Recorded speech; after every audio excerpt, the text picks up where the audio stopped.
In this video, I'll be showing you step by step how to stake your cryptocurrencies inside of Robinhood. It is super easy to do. So the first thing you need to do is open up your smartphone device like you usually would. Then from here, you'll need to find Robinhood like so. Once you get inside of Robinhood, it should look something like this. And now from here, you'll need to scroll down inside of your portfolio page and scroll down until you see staking right here. And as you can see here, you'll be able to stake Sol, and ETH, as you can see, is up to 2.5 APY, and for Sol is 4.74. So let's just click ETH right here. And then from here, you'll be able to get more ETH within 50% earning match, and you can just click stake ETH. And then from here, you'll be able to select how much in dollars or euros or your currency that you want to stake. So let's say I want to stake my entire portfolio. Just click continue.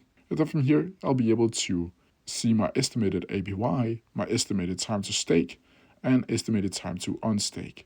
From here, I'll just need to click stake right here, and then it'll begin staking Ethereum.